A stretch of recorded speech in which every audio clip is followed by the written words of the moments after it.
It's Friday, the 15th of March, 2024. The last word in podcasting news. This is the Podnews Weekly Review with James Cridland and Sam Sethi. I'm James Cridland, the editor of Podnews, and I am in Islington in North London. Ooh. Wow, welcome to the UK, James. And I'm Sam Sethi, the CEO of TrueFans, still stuck here in sunny Marlow. And in the chapters today, are downloads now a dead metric that should be ignored? Are activity streams the only way to get the fabled cross-app comments? Libsyn joins the podcasting 2.0 movement, or kind of do they?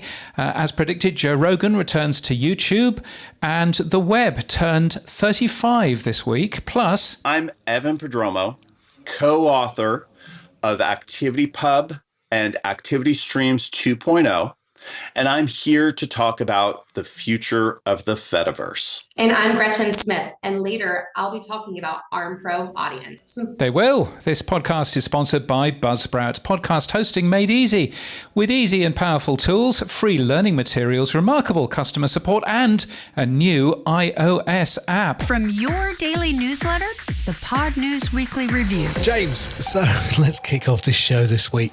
Joe Rogan, he's sort of returned to YouTube, hasn't he? He has, yes. So you can, as of last week, you can now see every episode of the Joe Rogan Experience. They're now available in full on YouTube. The podcast, of course, ending its exclusivity deal last month with Spotify. I was expecting, and I think I said on this very show, that I was expecting that the audio would be available everywhere, but the video would be stuck on the Spotify platform. So he's proved me wrong there. That said, clearly YouTube haven't done a particularly good job of talking to the Joe Rogan Experience team about YouTube podcasts and how that whole thing works, in that it wasn't marked as a podcast within YouTube Studio. And so therefore, if you go to youtube.com/podcasts, the biggest podcast in the world is not there because he hasn't marked it as a podcast. I think that's not a problem with Joe Rogan's people. I think that's a problem with YouTube's people, to be frank. I think YouTube is doing a terrible job at education. And by a terrible job, I also mean a non-existent job. So I'm rather hoping that they get a little bit more serious in terms of education. This is the month that Google Podcasts goes away in the US. We still don't know what happens the rest of the world. Not a single YouTube PR person has spoken to me for the last 9 months. You would have thought that YouTube would have a bit more of a plan here in terms of what the future of podcasting is going to be on that particular platform. They clearly have no plan, or if they do have a plan, they've lost interest in it, and it does worry me rather a lot. Surely you're going to be given the plan 6 months ahead of its publication, weren't you last time? I mean, that's basically happened for the last 2 times. So who knows? It depends if they're going to email it to somebody else first, I suppose. But still, there we go. Now let's move on. This was an odd one this week. Oh, this was a big fight, wasn't it? Yes, a bun fight in the OK Corral. Embedded players by Podverse, Podfriend and JustCast are being excluded from the OP3 stats after downloading audio when the page is loaded, rather than when the listener presses play. Go on, James. Tell me what this is all about. Well, if you remember a long, long time ago, 2018, January of 2018, I broke a story that iHeart, the biggest podcast company in the US, had put a embedded player on the front pages of all of their radio station websites, that when you visited, Wins 1010's website or whoever it is that you were visiting, it would quietly download the entire podcast that was in that embedded player, even if you never actually pressed the play button. So it counted as a download. It appeared on PodTrack as a proper download, but it wasn't, because it was an embedded player. And it was just downloading the audio, caching the audio, just in case you might want to press the play button. And that's a bad thing. And iHeart eventually stopped doing that after I published a big story about that. And every so often I find another embedded podcast player which is doing the same sort of thing. So there was one about 3 or 4 months ago, which I broke the story. Anyway, it turns out the Podverse is doing the same thing. And after checking, Podfriend and JustCast are also doing the same thing, so that if you use their embedded players on your website, then that is jacking up your download numbers, because of course it's just sitting there and downloading the entire audio to cache it just in case. Mitch at Podverse has basically said, no, this is the way it's going to be, because we need to find out how long the audio is to display that in the player, and that's part of the UX that people expect. And to that I would say, well, the length of the audio is in the RSS feed, or it should be, and if it's not, then that's a problem with the RSS feed. And secondly, your number one priority is to look after the creator. He disagrees and says that the number one priority is to look after the listener, and I think that's where we probably don't necessarily see eye to eye there. But it's a bad thing. Yeah, I mean, it's a bad thing that they've been removed. But again, I'm going to take Mitch's side slightly on that. You know, as an app, I mean, I've had 2 very well-known podcasting to evangelists, I won't name them, who've come back to me and said, oh, your app's slow, it doesn't preload, it doesn't do this, it's not native, it's not this, it's not that. People don't care about the caching. They don't care about that. They want instant speed, and they want it there and then. I think what Mitch is saying is, I'm preloading this because the user experience is click, bang, gone, and you're listening. Not, oh, hang on a minute, let me get it. Wait, the server's not ready. Now we're ready. Here you go. And I think that's the side that Mitch is taking. Well, I mean, I think if you end up essentially breaking the mechanism that podcasting is measured, then that's a decision that you will end up making. But it does mean that no plays in the Podverse embedded player are actually counting at the moment. And so the creator is worse off because no plays are actually counting. True Fans does this properly, in that if you visit an episode page for True Fans, you don't preload the audio. Because you don't want to mess around with the creator's stats. But and by the way, push up everybody's bandwidth bill.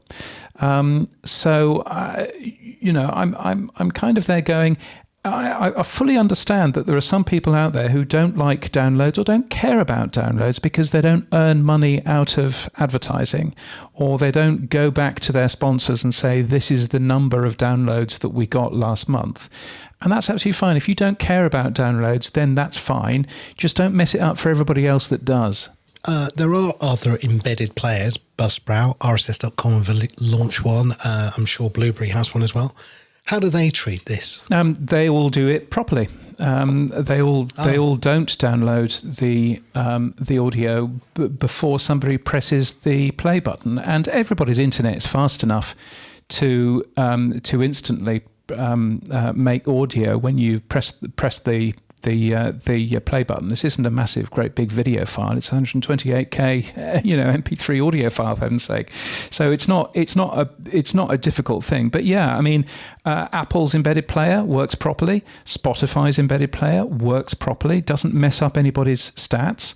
The only stats that it seems that it's another side effect of the podcast index's "we hate advertising in podcasts" thing, where you've got a few people who just go, well, in which case I'm going to ruin it for everybody by making these automated downloads. And it's not good enough to turn around and say, but you should be using value for value and all of this stuff. At the end of the day, it's up to the creator how they want to earn money. It's not up to an app developer. It's up to a creator how they wish to earn money. And if you don't want to support downloads, which is the number one way that we all work out how popular our shows are, then that's a real concern for where we're going. Yeah, Dave Jones said Overcast also has auto downloads everything by default, which skews stats. My wife listens to maybe one podcast per month, but I had to clean out 20 gigs of podcast episodes from her Overcast the other day. Doesn't that also skew stats? But nobody's telling him he has a moral responsibility to change the app behavior. Well, auto downloads is one thing, and auto downloads means that you download the audio once, and that's how an auto download works. An embedded player, if you load that page 5 times, it will download the audio 5 times. So now you might end up using a proper IAB compliant, analytics service to get rid of the duplicates there, but that's still 5 downloads. That's still, if you're using DAI, 5 costs of inserting the dynamically inserted ad in there.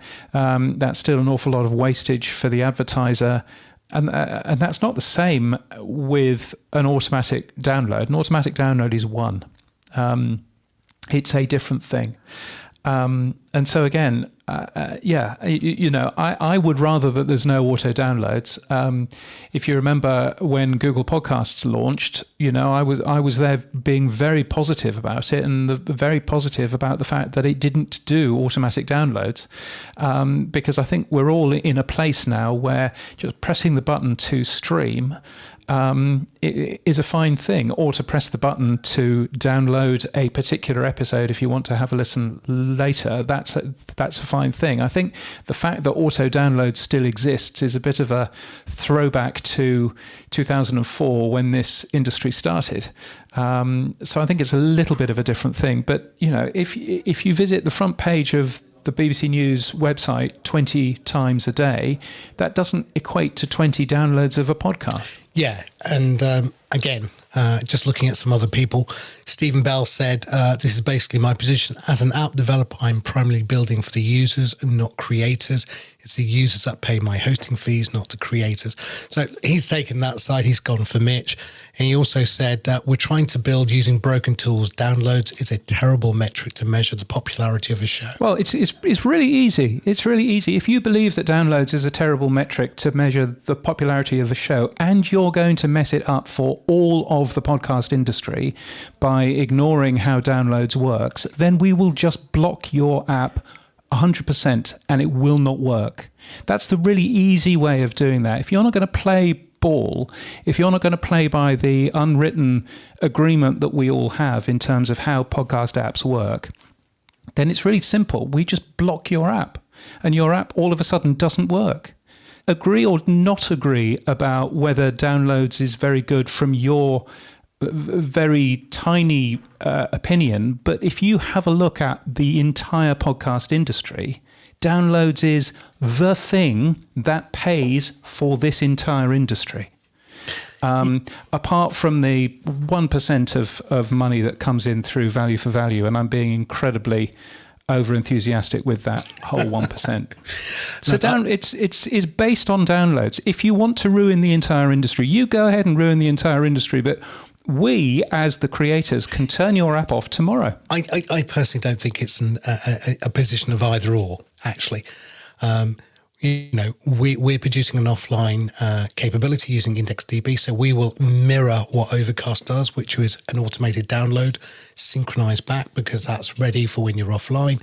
And we will also support, downloads and measurements. I mean, we're still in the OP3 somehow.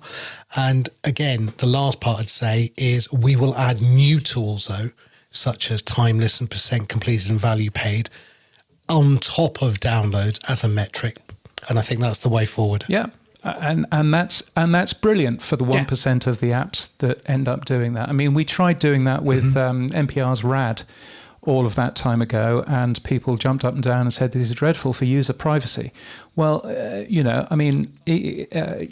pick a side, any side, but at the end of the day, you can't both go, well, downloads are rubbish, and we shouldn't be using them, but also we're not going to give you any data on user behavior. Or if we do give you data on user behavior, everybody's going to jump up and down and say, oh no, this is dreadful for privacy. It's going to be a really bad plan. So I don't know. I think it's all a little bit of a mess. Now, one other thing that came out through that discussion was you and Adam had a little chat about the fact that apps are using silent trimming, boosting, and he didn't think that was fair in terms of apps changing the audio? Yes, and again, I think I come back to creators are really important for us to respect.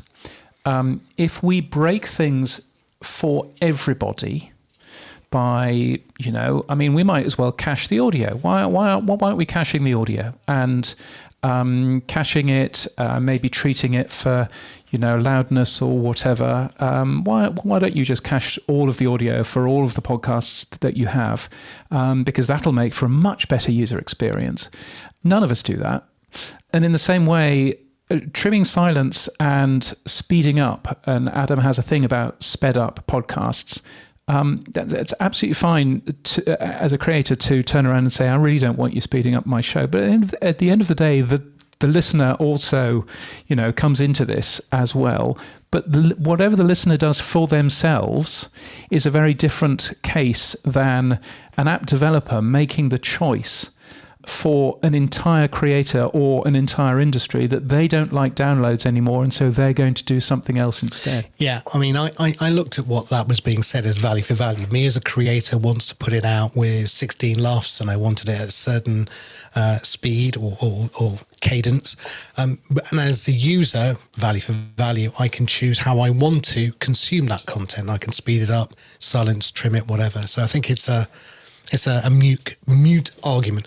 But on that, James, John Spurlock, friend of the show, has found out that YouTube Music is all set to add a trim silence feature in the next version. Yeah, this is actually news from 9to5 Google, and they have been looking at the new version of YouTube Music, which, if you remember, is the YouTube audio app.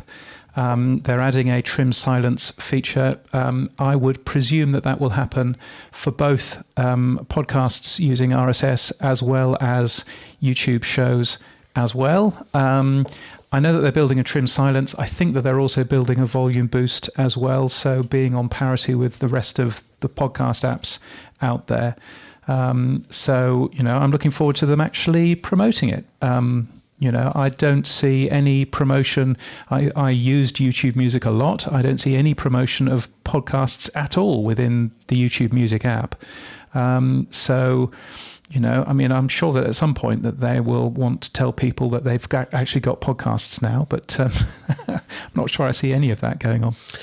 Moving on, are Apple and Spotify subscriptions dead, James? You had a story from a company in Sweden called Sesame, a monetization tool for publishers, which released a case study showing how its tools have partially paywalled podcasts. Kvartal, a Swedish magazine with clients in the UK, has said that people are more keen to buy a whole season in advance than they are to pay a subscription. They're using something called Swish, which is a peer-to-peer real-time payment system. Sounds a bit like value for value and Lightning payments. So tell me more. Who is this company and what are they doing, James? Yeah, so it's actually run by a couple of people that used to work at Acast, and they switched over to this. The idea is that it's a monetization tool for all forms of publishers, including podcasters, but other things as well. And what they do is they have some very popular podcasts, and in those podcasts, if you're listening to the normal podcast, it will at one point say, there's a really interesting section of this podcast now, but because you're not paying for it, you can't hear it. And you press the button and you can buy access to that particular show. You could probably replicate that in Apple Podcasts quite nicely. But the thing that they've learnt is that only 15% of audiences want to pay monthly. And people really just want to buy a whole season in advance, and that's what they want to spend their money on, which is interesting because you can't buy premium podcasts using Apple, using Spotify in that way. So that's interesting. They've also looked at conversion rates, and 10% of subscribers to a podcast ended up paying money to get the premium version, which is a significantly high number. So nice to end up seeing that. Swish is interesting in that it's a mobile payment system. It's very popular in Sweden and Finland, I think. And 70% of users wanted to pay with that rather than using credit card payments. But I think, the really interesting side was paying for the show by season, not by month. And if you use Apple Podcasts or indeed Patreon, or Memberful perhaps, or some of these other services, then the monthly plan is the plan that people go out and sell. And perhaps there's things to be learnt from selling it in a slightly different way. Yeah, I mean, they had nearly 40 billion Swedish krona was sent using the Swish system in February alone. When you have a look at what Swish is, it is very similar. It's a mobile peer-to-peer system. The only downside to it is the smallest amount of denomination is 1 krona. So you can't do micro payments. Yeah, indeed. And the costs are 0.09 Swedish crown, which, if memory serves me right, is about 5 US cents. So something like that. But anyway, it's a small amount of money, but it's still much larger than, Lightning or any of those things. But it does use money that everybody's heard of. It uses Swedish crowns. Yes. So there is that as well. Very, very popular in those two countries. I guess it's closest to something like Venmo or to PayPal, all those sorts of things. I was thinking M-Pase out of Africa. Yeah, absolutely. I mean, there's a lot of these mobile payment systems there. It's just basically how low you can make the, the price of the cost of the, of the payment. But I think, interesting to end up seeing that.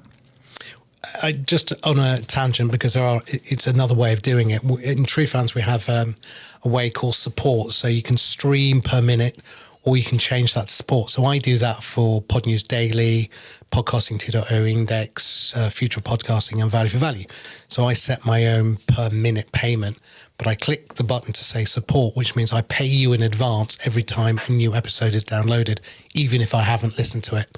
And again, so that's not paying for a season, that's not paying a subscription, but that's paying only in advance to support you when a new episode or new content drops. So that's another way of doing it. Yeah, exactly. I think there are lots of different ways of paying for things. And I think one of the things that we've not necessarily tested out fully is, I might know that I've got $30 free for a particular piece of media that I want to buy now. I might not know whether or not I've got $5 free every single month for the next six months.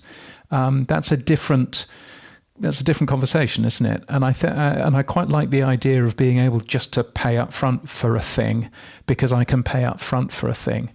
I thought it was interesting just seeing what the differences are there. I did like the season element of payment. Again, certain podcasts do seasonality, and I thought that was quite a nice way as well. Yeah, indeed. Now, moving on, James, you've got a story here about Ad Results Media unveiled Arm Pro, a suite of custom audio solutions tailored specifically for brands. What's this one about? Yeah, well, Ad Results Media have been were one of the first people to sell advertising within podcasts. They've been mainly doing this through host-read ads, of course. But Arm Pro is a new tool from them, which is a little bit more around the dynamically inserted ads model. I thought I'd like to learn a little bit more, so I spoke to Gretchen Smith from Ad Results Media. Yeah, Ad Results Media is an audio video creator agency, and we were founded back then in the 90s, actually. We started as a radio shop and saw the power of radio endorsement driving results better than a display banner ever could. And so the nature of our company has always been an endorsement advertising. And as you know, podcasting really came with that. So over the past, 10 or so years after we placed the very first podcast ad ever, we ended up growing our client list to working with 4 of the top 10 spenders, and really believe in the power of using the spoken word to be able to act as word of mouth and then drive tangible results for our clients. And so your next question is probably going to be something about, well, how does, ARM Pro and programmatic go into that? There's an intersection of the endorsement world and the produced audio world, which is why we're at the forefront of it. Ah, okay. And so is that why you've launched now it's called ARM Pro Audience, is that right? That's correct. Yes. So we launched ARM Pro Audience because there were a lot of clients who were excited about podcasting, right? And say, how do I get into it? And you know this from what you write about, but the prices have been variable. The barrier to entry has been high. And podcast hosts can even say, you know what, I don't like your product. I'm not going to read for it. Too bad. And so, we found that there were clients who were hungry to get into the channel and test into it, knowing that it's a hand-raising platform. People are saying, I want to actively listen to the hour of this person speaking, and I take their opinion and what they say seriously. But maybe they, don't know how to break in. Maybe they've tested into streaming audio in the past, or they've tested into a little bit of produced radio and haven't seen the results. And so what we did was leverage technology and our relationships with all the different podcast hosts and networks to build a way that we could create an addressable audience for the first time in podcasting at scale outside of a walled garden environment. And so I think we've been quietly testing this with our clients for the past couple of years, through different types of buying methods, including direct and programmatic. But we can now say, if you were trying to find a niche audience, you don't have to buy an entire show to reach them and have waste. I think I said this in a different article, but a wasted impression is an impression that a company doesn't want to buy and a consumer doesn't want to hear. And so this helps make people able to buy a more tangible audience that actually is going to want to hear the ad, convert on it, and act on it. So you say an addressable audience. What can you target that audience by? Yeah, there's a lot of different ways that you can target. I think that the main identifier in audio still is IP address, but with different types of logins and matching and the device graph sophistication that exists now, we have ways that we can model and predict what types of audiences exist. And so if I'm trying to reach females in the United States, an ad served to James in Australia right now could be interpreted as a wasted impression. And so how do we, advertise on a show or with a creator and say, we have a high likelihood that we are only going to pay for impressions that have a high likelihood of being this audience? That's interesting. And so you're doing it, there's some IP stuff, but you say login as well. Are you working with particular partners there in terms of understanding who is at the end of that IP address? Yeah, we work with a handful of different measurement partners, and we are agnostic at ad results. And so we use a couple of different modifiers for that. We leverage a couple of different DSPs as well that leverage not only off-the-shelf segments, but ways that we can take our clients' data and model it. We also probably couldn't do ARM Pro without the help of our partners and relationships. You take like a network that has 50 to 100 different podcasts. They know a lot about them based on that user agent information and are able to say, let's reach people who consume podcasts about makeup and fashion and beauty. We can have a pretty good likelihood that they're going to be in the market for a certain hair product. And let's try to message them, but serve it in any podcast they listen to, even if the podcast is about underwater basket weaving. So that's how we can not only serve to a more addressable audience, we also learn more about them, about what passions they listen to, where they're hand raising to spend their time. And I think that is one of the most appealing things to clients who come with a test and learn mentality to podcasting. They say, we know that right place, right time is the dream, but there's also something to be done about learning and research. Are we seeing an over-index of an audience listening to more of a certain show? And that's really where we create the renaissance of ARM Pro, is that those transparent shows and really high quality inventory laid with the audience not just performs for results and sales, but it also teaches us more about our audience and what they're interested in at that moment so they can keep getting smarter. What sort of targeting is possible then? Geographical targeting, obviously. What else is possible? You can look at the type of iPhone you have. You can look at the type of phone. You can look at a couple of different ones that include, different types of purchase history. It can have listening history. If we know that there's certain things that people are listening to versus not, that can tell us a little bit about what they're interested in, what they're likely to buy or act on. You can also target based off of a list. And so if a client says, I know a list of my customers and I know at least just some identifying information, but I don't know much else about them. Can we find more people like them? And can we learn more about them? And so we've done that a couple of times. We've been able to ingest a list where they've opted in to obviously like share their data, learn more about it, and then follow where they listen to a podcast space to make their buys in a direct sense even smarter. That's very clever. So you're basically targeting people like our current customers, which of course makes a bunch of sense. Well, one of the things that always surprises me about some of this, and I've been involved in advertising and things for 30 years or so, and it says in your press release that you are helping brands initial testing into the podcast space. Podcasting's 20 years old, Gretchen. What exactly are brands actually testing here? I think the bottom line is, does it work? You know, the number of podcasting is 20 years old, but video is, much older. And in some cases, so is display advertising. And so, you have corporations that maybe consider podcasting emerging because of the growth of spend. And other more mature channels, you've seen, you can only watch so much video in a day. You can only get bombarded with so many display ads until they start stacking on top of each other. And that's a whole nother conversation I'm sure we could do a podcast on. But podcasting is fresh and more listeners are turning to it and growing. You're seeing an increase in adoption, at least in the US market, but especially internationally, of people who include podcasting as part of their everyday life. Whereas, in the 2010s and late 2000s, you're looking at people who were social had hit its peak, and like YouTube had already hit its peak at that point. And so this is the next high growth channel and area where people are going. What do you think podcasting needs to do for brands to stop testing and just jumping in? What is it? Is it just getting more case studies out there? Is it getting more data out there, or what's the go there? Well, the biggest challenge that I tell my network partners and my hosts is that you have to drive results. And results can look different for different advertisers. But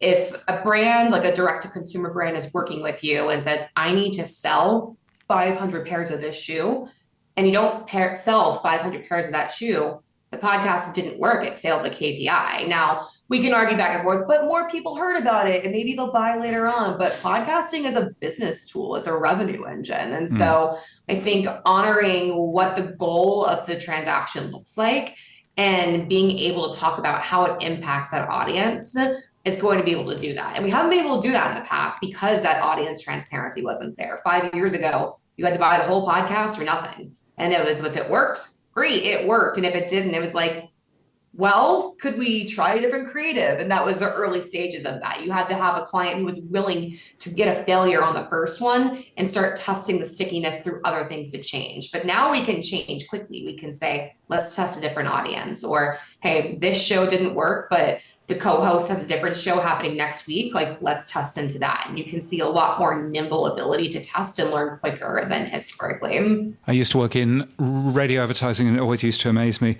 70, 80 years into the history of radio, and people were still testing whether radio worked for them, which I always found was interesting.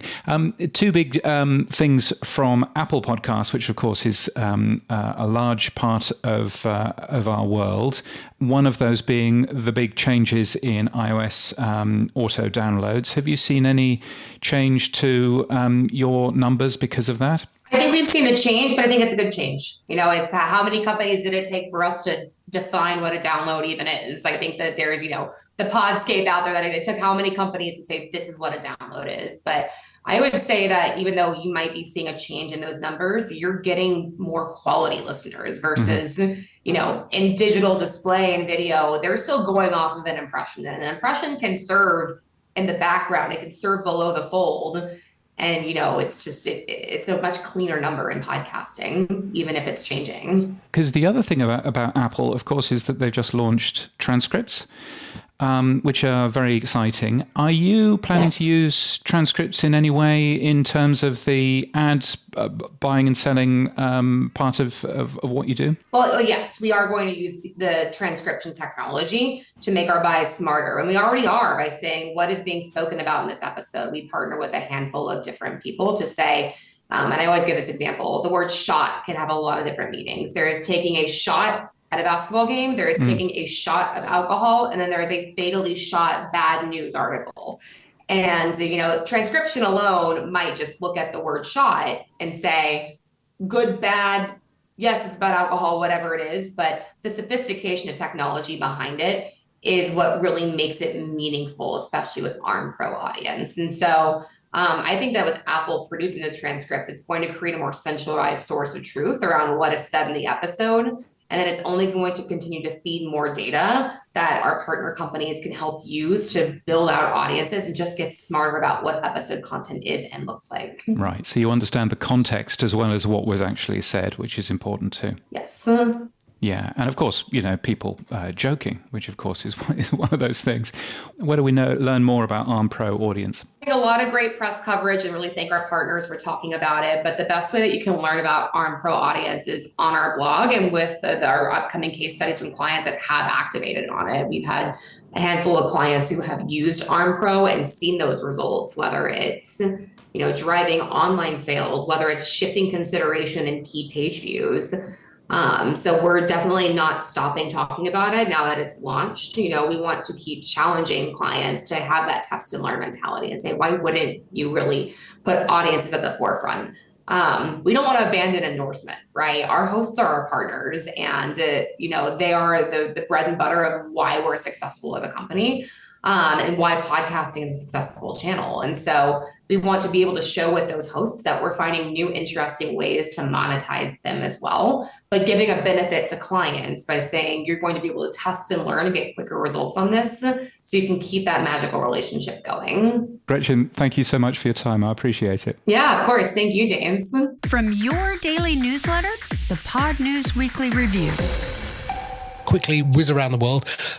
Edison Research is proud to announce the top 25 podcasts in the UK. Any change there, James? Not particularly very much change. The Joe Rogan Experience still number 1. Diary of a CEO still number 2. Shagged, Married, Annoyed number 3. The things that I noticed about it was that there's no BBC show in the top 10, and that there's I think only 3 from memory, 3 American shows in the top 25, which I think says quite a lot for the vibrancy of the UK podcast industry. So that's a good thing. Of course, Edison Podcast Metrics, the only metrics which actually measures every single show, because they just go out and they ask people and they say, what are you listening to? Which is an imperfect way, but it's the perfectest that we've got to have a look at the entire market. And so interesting seeing the data that's coming out of the UK there. In South Korea, James, Blueberry statistics for this month, they've added a new category showing places with the largest growing listening. And in February, it was South Korea, which has had a 700% growth. That sounds amazing. Yes, it does sound amazing. I'm slightly dubious about these figures because they are, a growth of 7 times nothing is still nothing. And it may just be that they've signed one South Korean podcaster up in the last month, and so all of a sudden they're getting a tremendous increase, but it's still nothing. We don't actually see what the numbers are in their stats, and I think the second one it probably underlines that. Vatican City, which is one of the smallest cities, one of the smallest countries in the world, that has seen a 524% growth for podcast listeners. It's probably the Pope, because there aren't that many people who live there. So not quite sure that I necessarily quite understand all of those figures, but it's always nice to see more figures from the good folks at Blueberry, so that's nice. Talking about figures, lots of lovely figures from ACMA, which is the Australian media regulator, the equivalent of the FCC or of Ofcom. They have released a bunch of data about how people in Australia watch and listen to content. The most interesting thing I saw is that people listen to podcasts each week for as long as they listen to FM radio. So FM radio and podcasts are pretty well equal now in terms of total time spent listening. AM radio actually seems to be listened to even more, but FM radio and podcasts are pretty well equal now. alongside streaming music, which of course is even higher. So some really interesting data coming out of ACMA. Also, they say 46% of people in Australia own a radio, which is quite a scare if you're a radio company. What do the rest own or not own? Nothing. Well, they don't own a radio. Right. Just TV. that's what it is. Yeah, and online streaming has actually gone down for live radio over the last 5 years. DAB is held steady. From memory, AM is down by a third, and FM radio is down by a quarter. So, it's a very, very changing world, but most definitely moving to an on-demand world as well. Oh, and shall we go to India? Yeah, it's Spotify's 5th year in India, the country with the biggest population on Earth. And last year, 4 of the top 10 podcasts on Spotify in India were mythology or spiritually in the genre of. Being of an heritage Indian, I don't really know much about the country.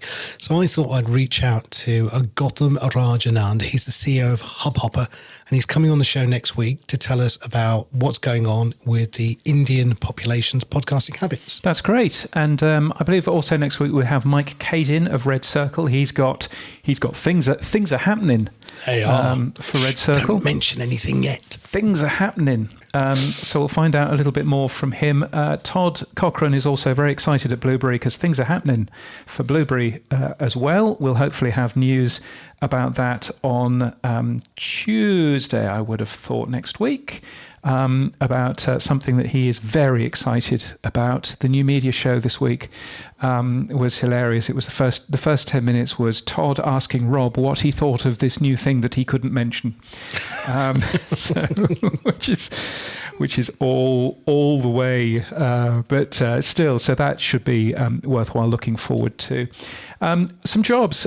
Colorado Public Radio has made 15 employees laid off, or I was going to say has made 15 employees redundant, but I've learned that Americans don't understand what I say when what I mean when I say that. So yes, they fired 15 employees. So there we are, the largest cut to the company's payroll in 25 years. Yikes. Also, Rooster Teeth is to close. That's a big video and podcast company in the US owned by Warner Brothers Discovery. Roost, which is their podcast network, will continue to operate while they find a buyer. 150 people at risk over there. Good news, we think, from Spotify and The Ringer. The unions there have reached a tentative agreement with Spotify management, so that's good news. Megan Bradshaw, friend of me, has been made head of podcasts for Europe, most of Australia and New Zealand. Anna Karina Kirov is head of podcasts for North America, LATAM, and Spain. So some big changes at Amazon Music. Also, Shay Simpson was announced last week as head of podcast business. So he'll be overlooking the whole thing globally. I wonder whether that means that Apple, who seem to have put... I wonder whether that means that Amazon, who seem to have put quite a lot of money into podcasting, will finally see some return in some of this, because they're still 3% of the podcast app market. They're not even that, are they? Amazon Music as an app really isn't a thing, is it? But still, who knows? No. Well, I did reach out to your friend, Note, for an interview, but I suspect the Amazon PR people won't allow it, so sure. Unfortunately. But I have been invited to a swanky do with Amazon on the 1st of May, so I'll tell you all about it later. Oh, very nice. I've been invited to a swanky do on the 21st of May. So, yes. You're coming too as well? Well, if it's the 21st of May, then yes, because it's part of the podcast show. And yes, it's a thing which is happening. So I am in the podcast show's offices here in London. I can see every single thing that they have planned, which I probably shouldn't mention. I can tell you, though, that I am kicking off the first day. I can see that on day 2 at 3:30 until 4 o'clock at the moment, it says Podnews Live. So we'll be doing a half-hour show then. So that's exciting, isn't it? And there's various other exciting things going on. I do know that there will be quite a lot of good good stuff from the BBC at the podcast show in London. Looking forward to that. It'll be interesting to find out whether there's a new head of BBC News podcasts. By that point, Jonathan Aspinwall, who has been running the BBC News podcasts, is now going to run Newsnight, which is a big news TV show in the UK. So I wonder who that means is going to be the boss of BBC News podcasts. I wonder if it's going to be our friend Sam, who I will be seeing next week. It'd be fun to find out if it is. But anyway, that should be interesting, shouldn't it? Moving on, James, because you are time bound. The Ambies have announced the nominees. Any internationals? Yes, there are a few internationals, including one from Singapore, Guangjin Yo, who you may remember has written a few things for the Podnews website.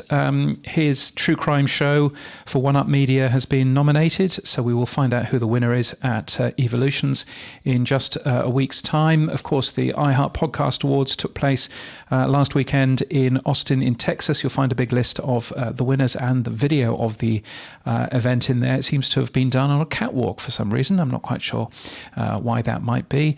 The British Podcast Awards open for entries as well. You've got until May the 9th to enter. And talking about events, the big event, of course, is Evolutions, which is happening in a couple of weeks' time in Los Angeles, which I will be at. And of course, the podcast show here in London, in this very building. May the 22nd and 23rd. You can go and find more information about that at thepodcastshowlondon.com. That's thepodcastshowlondon.com. Lots of exciting things happening.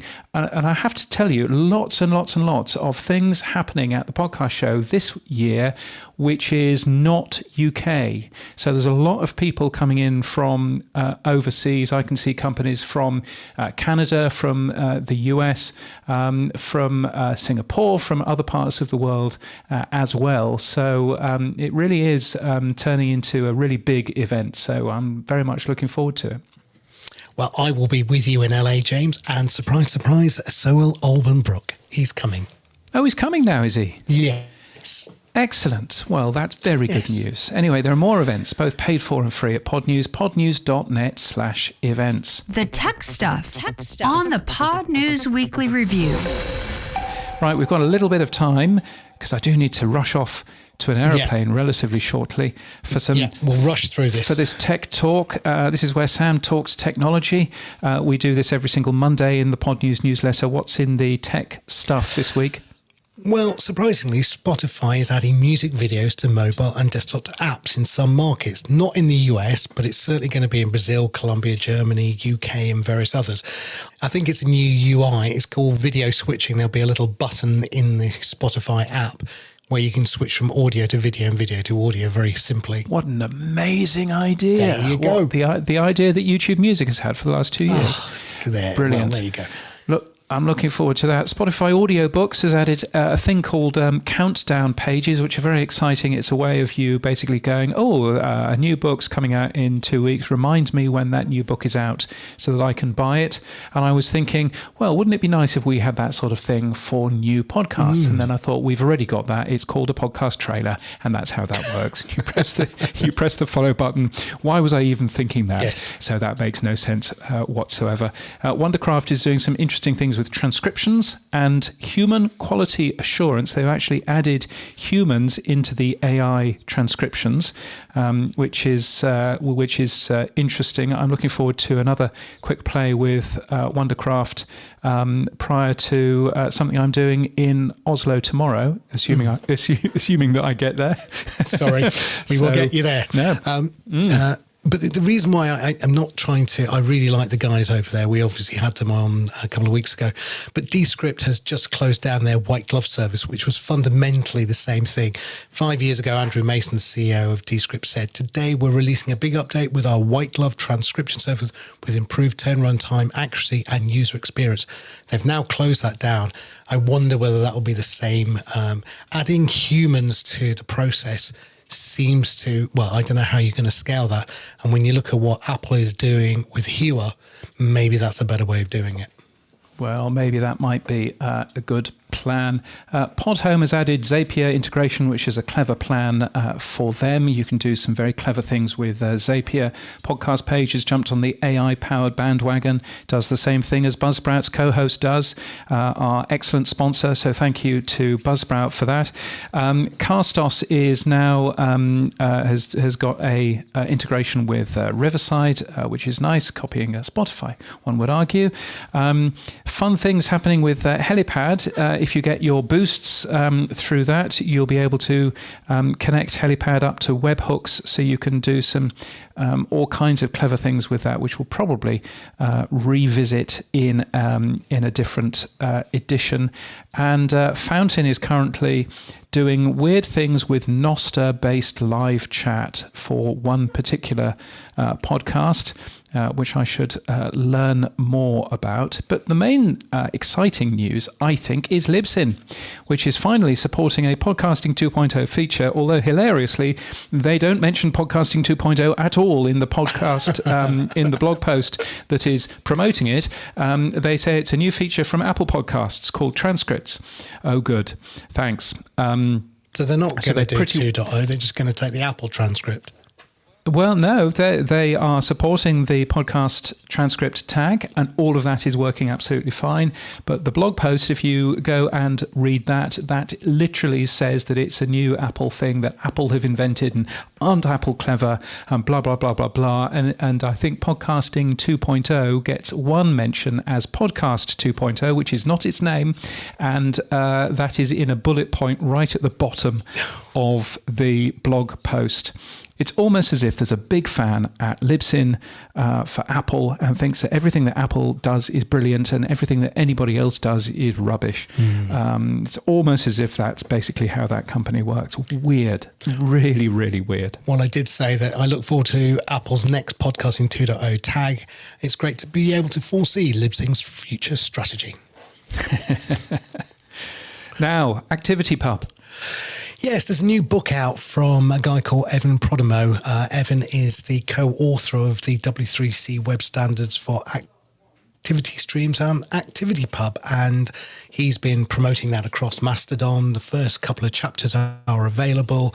And he's also said he's been invited into the beta test program with Threads, which is the meta version of Mastodon, I guess, for publishing to the wider world. So I thought I'd reach out to him, as I know Evan quite well, and I thought I'd ask him all about what's his new book, what's Activity Streams 2.0, and what's coming up in the future with ActivityPub. I'm doing so great. I'm so glad to be here. Excited for the conversation. Now, Evan, let's start off with, you've got a new book coming out. Tell me more about this book first. Oh, thanks. So, as you mentioned, I'm the co-author of the ActivityPub Activity Streams Specifications, which are open protocol specifications published by the W3C for making it easier for social networks to connect to each other. So a person on one social network can follow someone on another social network and receive their updates, make comments, make likes, etc. So it really provides great two-way interaction between different social systems across the web. The standard was published in 2018, and there have been dozens of implementations so far. But a specification from a standards organization like W3C has a very particular audience, right? It's really about thou shalt not and thou shall, and it's very specific, and it's got a specific kind of structured language, which is not very approachable for your average software developer. So last year, I agreed with O'Reilly Media, so famous publisher of technical books, well known for their animals on the book covers, to do a book about ActivityPub and activity streams. I'm really happy that the book is almost finished. I've been working on it for the last 6 months. The initial chapters are actually available from O'Reilly on their learning platform, so people who want to get started early can be looking at it right now. But the book goes into step-by-step with examples how to build an ActivityPub client, how to use activity streams as a data structure, and then how to build ActivityPub Federation, which is the protocol that connects server to server. So who do you think the audience for this book is going to be? Well, let me just say, I'm hoping that, like I said, the goal is for ActivityPub is to let social software servers on the internet connect to each other, allow connections. So much of our software on the internet is social, right? Things that we publish, things that we share, ways that we connect. The hope is that not only people who want to build an ActivityPub server from scratch, which is interesting, but probably a limited population, but people who want to build ActivityPub features into their existing apps or into new apps is really the audience that I want to see. Because a network of, a few dozen, I think we're somewhere around 5 dozen different servers that implement ActivityPub right now are interesting. I think that we're going to like to see more developers who are using it in Internet of Things applications, enterprise software, games, game servers, etc. Anywhere that we have like social connections, if we can open up those social connections to the rest of the internet.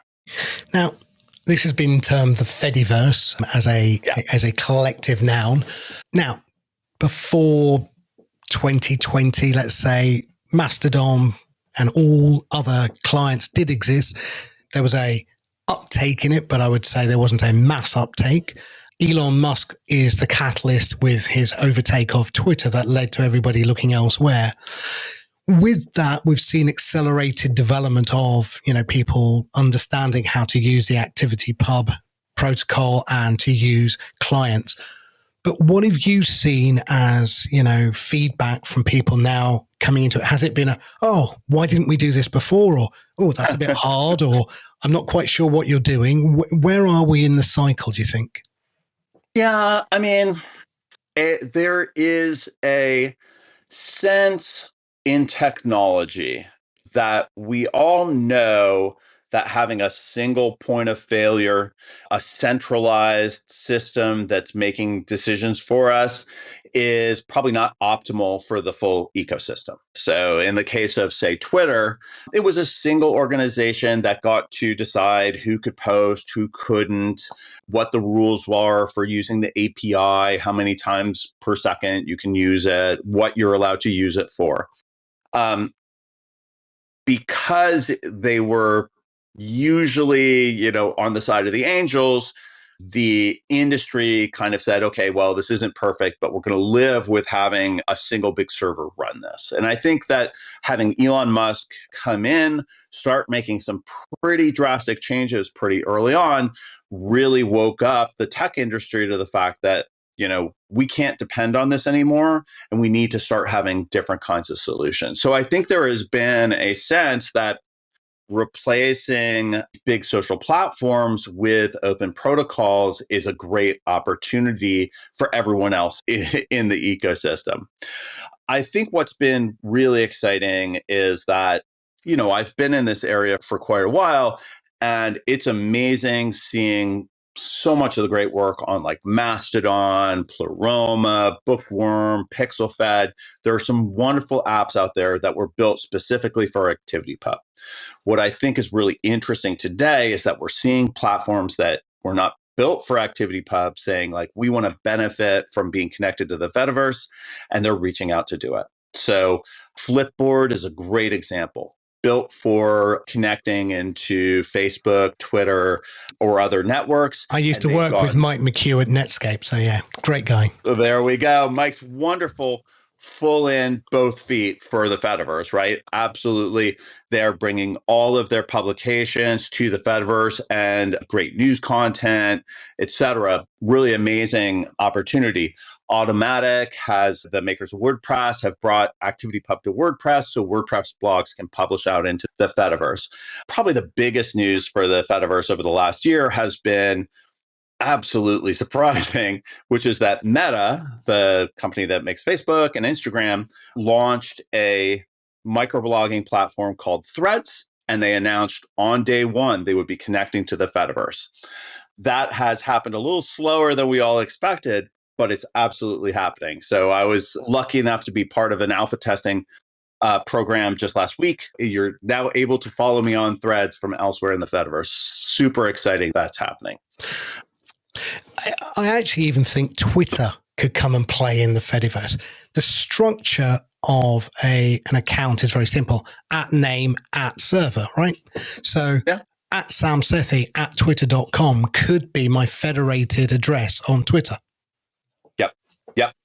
So I have a rule of thumb for federated networks, and it may not actually play out, but this is my kind of rough rule of thumb, is that it makes business sense for a network to join that federation of networks when the federation is bigger than the network itself, right? So for Twitter, I think we're talking still around 400 million active users, somewhere in there. As Threads joins, Threads with 160 million, joining the 20 million that are on Mastodon and related systems, right? We're starting to see that growth.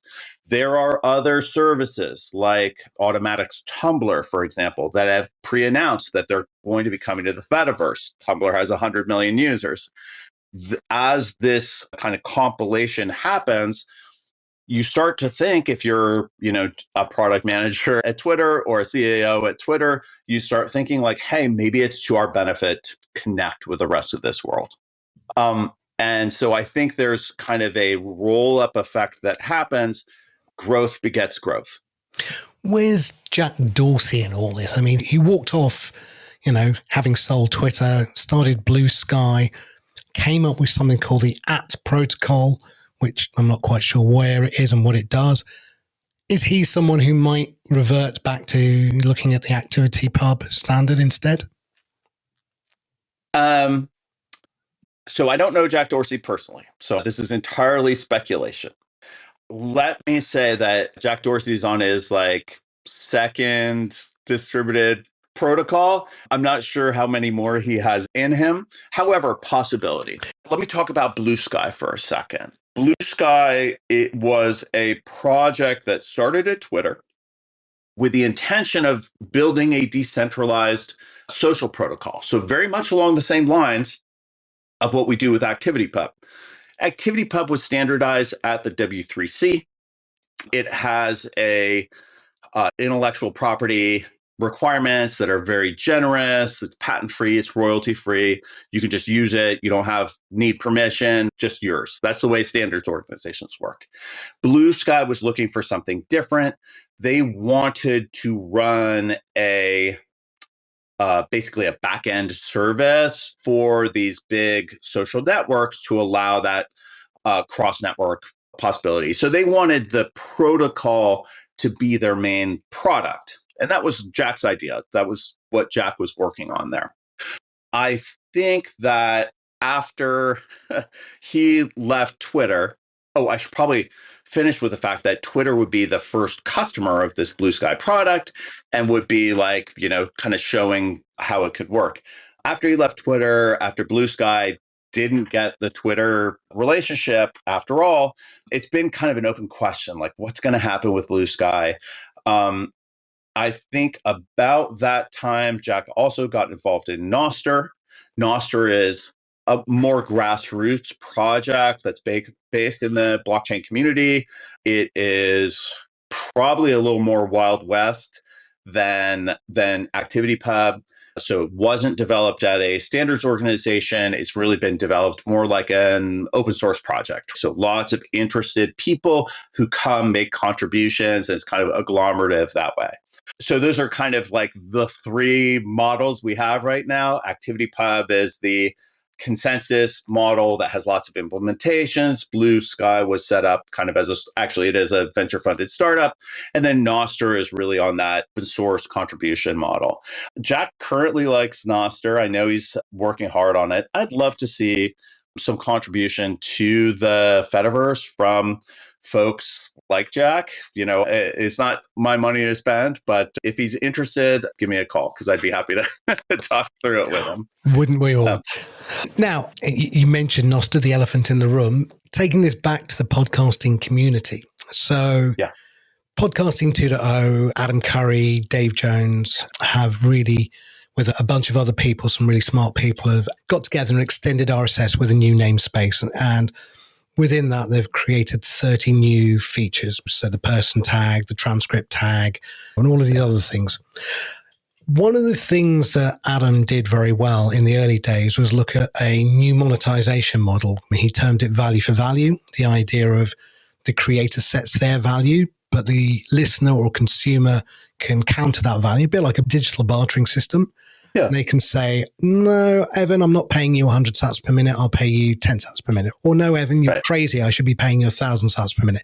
And it all comes really from Kevin Kelly's original blog, 1,000 True Fans, which is, the fundamental building block of it all. Now, given that the Podcasting 2.0 community is looking at micropayments based on Bitcoin's sats, the 100 millionth of a Bitcoin, there's been a great push to move to this new payment model. Yeah. And, whether it's a streaming sat or a boost, a comment with a sat, or a zap, a like with a sat, that's the sort of three payments.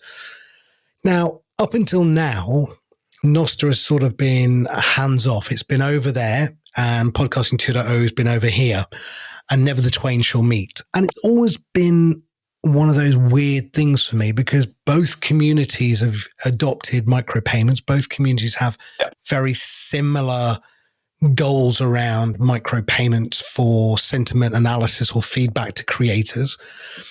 And here we are, we've got ActivityPub in the middle.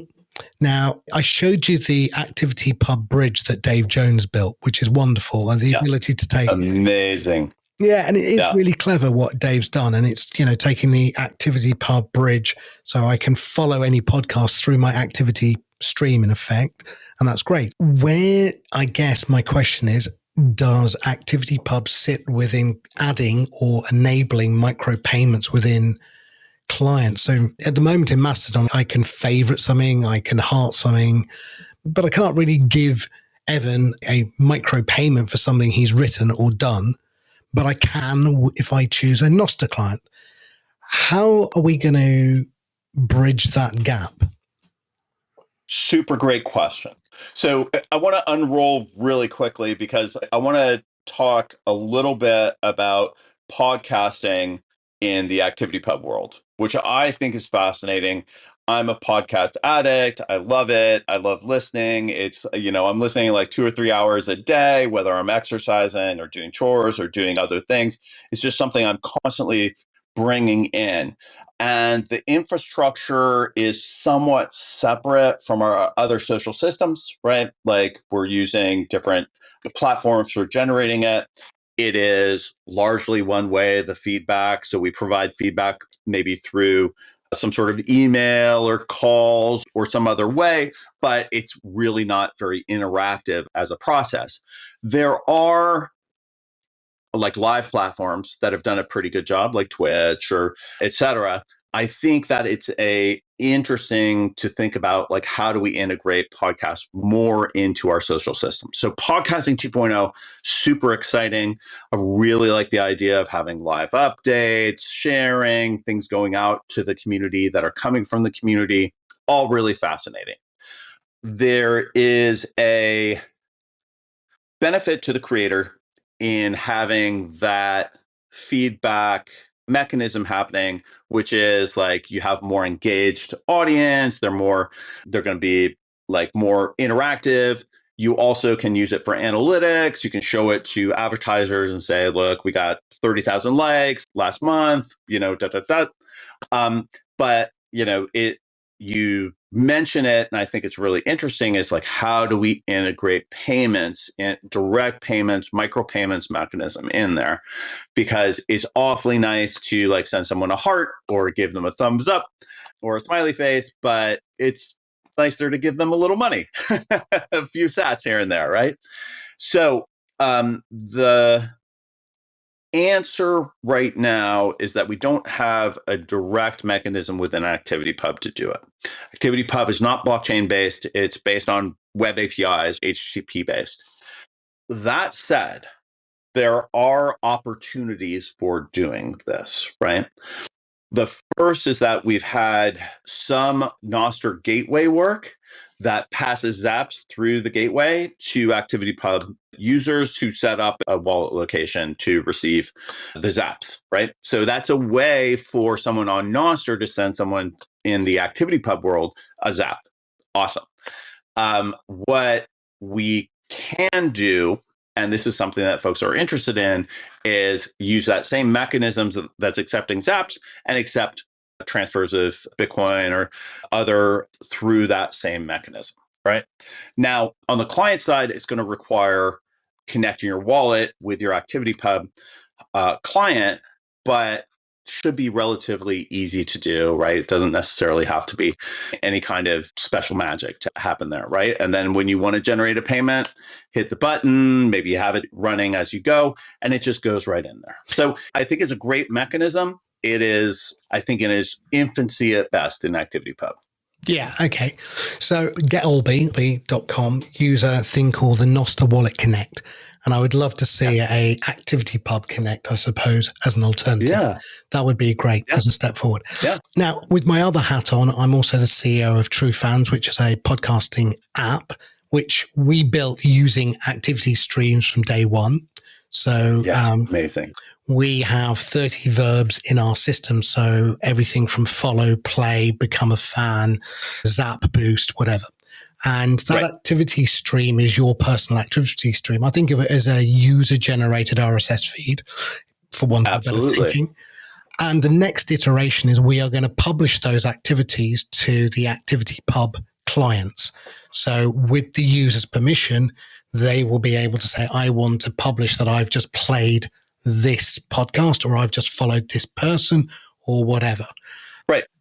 Yeah. Sorry, if I'm following you, there's one thing for me to see, like, you know, what you're interested in, et cetera. There's another thing for me to see as it happens. You're like, wow, I love this podcast. I responded this way. I'm like, oh, I really need to find out what he's listening to because it sounds great. Yeah. So having that listener behavior activity be shared, super interesting and great for your like experience too, right? Like we all love experiencing media with friends, sitting on the couch together, you know, or being on a call while we watch TV.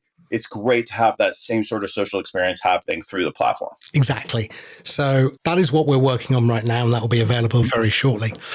The other thing we talked about before we started recording was something called the TLV. I mean, I'm not sure what that stands for, but I think we came up with transaction ledger value, God knows. Anyway, TLV. Somewhere in there, yeah. Which is a record of payment that shows fundamentally if you've streamed or you've boosted or you've replied or you've what they call auto as a verb, which is prepaid, in effect supported. So paid in advance for the full episode. Yeah. That basically is a alternative activity stream in my mind. I think I showed you it as well. We would prefer that the podcast community didn't go down that road, which is, I think, a proprietary standard that isn't W3C, it's not open. I would rather they went down the road of aggregating activity streams and then allowing other clients with permission to be able to see the verbs that the person has agreed to make public, and then they can then take that verb. So somebody in Fountain makes a boost, a comment with a payment. I'm got a listener to a central server. I see that comment and I pull it in and I aggregate it into the same space with the same episode. So then it's what we call cross-app comments, which is the holy grail of the industry for podcasting, by the way. My question is, does the activity stream need to be centralized in order for others to be able to see it? Or is there a mechanism where, alternatively, which I can't think of in my head, where I could see someone else's activity stream and just be able to listen? But at scale, that wouldn't work. So I would always think it has to be centralized, which goes against the federated capability. So any thoughts? Yeah, yeah. So I'm first going to address the TLV issue, right? So I'm going to take off my activity streams booster hat and put on my human being hat and just say, like, look, anytime we can connect creators with their audience, we connect one person with another, the technology is working, it's good, right? So that's a big step forward. Now I'm going to put on my booster hat again and say that there is a real benefit to using existing social standards, right? The benefit is, first, they've been debugged, they've been de-risked. Second, that there are libraries out there for building software that use activity streams or ActivityPub data, right? So there is a big step forward in terms of being able to build software, being able to use these data formats. The other thing about activity streams is that it's an extensible format. So we built an early vocabulary that covered things like having friends and following people and publishing text and publishing audio, et cetera. But we always knew it wouldn't cover everything. And we would want the vocabulary to be able to cover new technologies as they come out.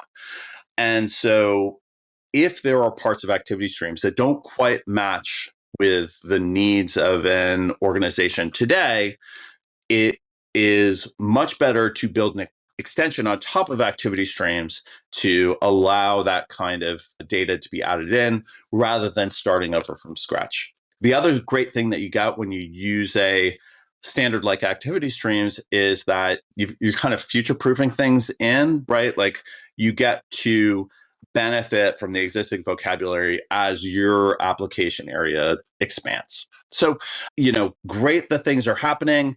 I would strongly recommend thinking about using public open standards for social activity representation because it really does pay off in the long run. Yeah, I tend to agree on that.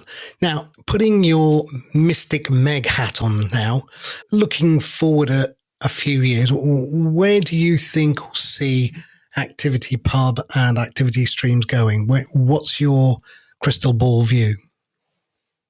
Yeah, that's such an interesting question. This might be a little bit controversial, but I'm going to go ahead and go there anyways, which is that um, there was a time when our major social platforms like Facebook or Twitter really saw themselves as enabling developer platforms. They were about helping developers build new apps and distribute like new kinds of data, right? So Facebook platform, you could put a little zombie bite widget into your page or, video play or things like that. So it was a time of real exciting generative innovation happening in social networks. Facebook gradually reduced your ability to do anything on the platform.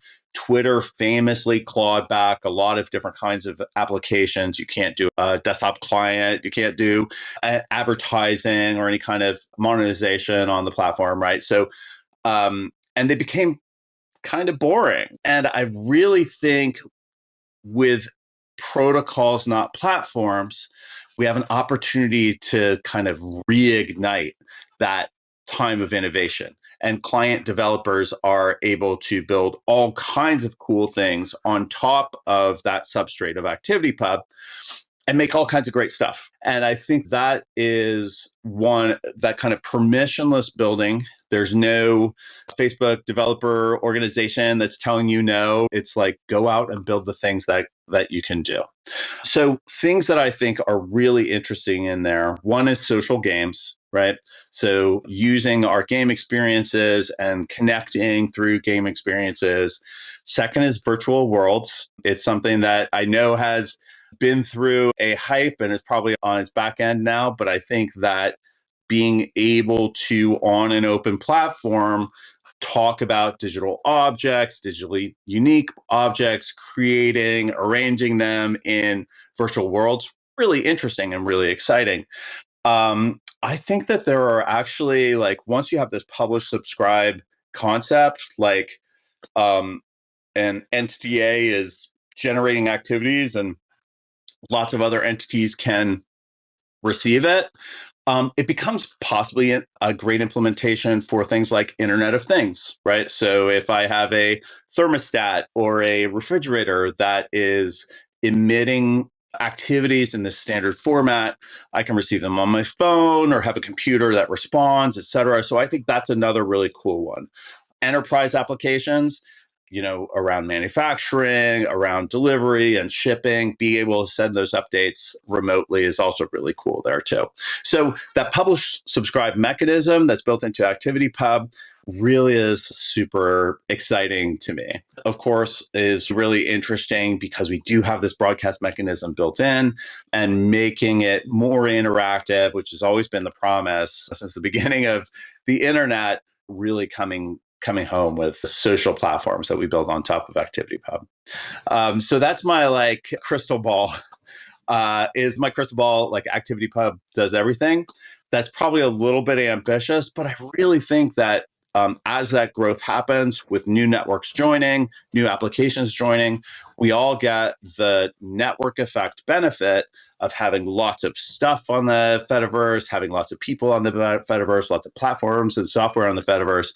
And it does kind of ramp up and get this virtuous cycle going. So I'm very optimistic on what happens next. Now, let me finish up here with what I think happens next with other distributed social networks, right? So Blue Sky, Nostr. I think that a likely kind of next step for both of them is that we are connecting via bridges, right? So a bridge is a kind of software that makes people on one side from Blue Sky be able to connect with people on ActivityPub and vice versa. And they kind of look like they're on the same network. Same thing with Nostr. We're a lot farther along with Nostr than with Blue Sky, but it's coming and it's happening. And I think that's probably going to be an initial process going on. And then ultimately, the question is who gets the most developers, who gets the most platforms, who's providing the most value, right? And I think there will always be communities there. I think the big thing is, can we learn from each other? Can we introduce features that come from each other and provide value to everyone in the bigger network? Yeah, but one of the things that goes through my head is we have three systems, right? I'm just going to lay this out. So we have email, which is samsethi@me.com, me being the server from Apple. We have my ActivityPub, which is, samsethi@podcastindex.social. And as I said earlier, it could be samsethi@twitter.com eventually. It could be anything like that. And then we have my digital wallet, which happens to be, again, samsethi@getolby.com. Have you noticed the commonality in the structure of those single identities? So with activity streams, you have the concept of an inbox and an outbox, and activities going in and out of that, which is your activity stream over the ActivityPub protocol. Email is no different. I have emails coming in and I have emails going out. I have an inbox and an outbox, and my activities are read, reply, delete. There's the type of activities I have related to email. With payments, I have exactly the same. I have an inbox of payments and I have an outbox of payments. There is nothing different. Could you ever envisage, given that you had a company called Identica.ca and you've worked in this identity area, could you ever envisage a single inbox outbox which covers email, social, and payments with a single identity address? So let me just say that the structure you've kind of laid out there makes a lot of sense. I think email in particular, early in the internet, that addressing mechanism where you have a local identity like Evan, and you have a organization that you have a relationship to, my employer or my university or my neighborhood as my domain part, has become really valuable. We've also all internalized the concept that I've got one address. This is my personal email address. This is where my personal email goes. This is my employer email address. This is used for different things. I'm going to send data in different ways. I'm going to receive data in different ways. I think I would like to see, I think what I've just described, like different addresses for different parts of your life, is probably really healthy. And it gives us, healthy boundaries. I can send, silly jokes to my kids on my personal email, and my business email is just about work, and they don't kind of cross over. That said, I think there's a lot of real opportunity to say this is my identity, and this is where stuff comes in. This is where I push stuff out. I think it's absolutely reasonable to have that kind of unifying process happen around that addressing. Well, lots to think about, lots to take on board there. Now, quickly at the end, Evan, two things. First of all, when's the book going to be available? What's the published date, do you think? They've got a date up on the web of September 2024. I know that as we do the early access, I am like finishing up first draft right now and doing work. So I think we're shooting for like summer to have a final version up on the learning platform. But yeah, coming soon is kind of the rough thing. Yeah. Can I ask, will it be an audiobook? No, because it's got lots of code samples. Right. Okay. So it would be really terrible audio. It's like deaf. Function. Yeah. It would be too open squiggly bracket. Okay. And finally, if anyone wants to get hold of you, Evan, what's the best place to get hold of you? Let's do this. The best way to reach me is Evan at CoSocial. So it's EVAN at CoSocial.ca. That's a cooperative Mastodon server that I've set up with a lot of great technology leaders in Canada where I live. And we manage it together. It's managed in a way we pay for it together. It's a really cool system. So I really love CoSocial.ca.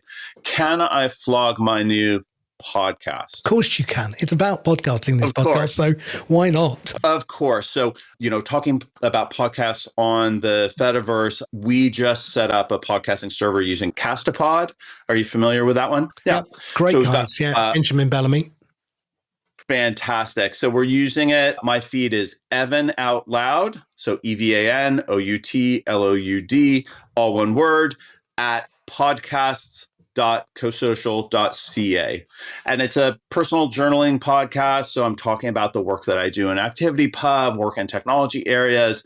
But for folks who are interested in this area, it might be kind of fun. So Evan Out Loud at podcasts.cosocial.ca.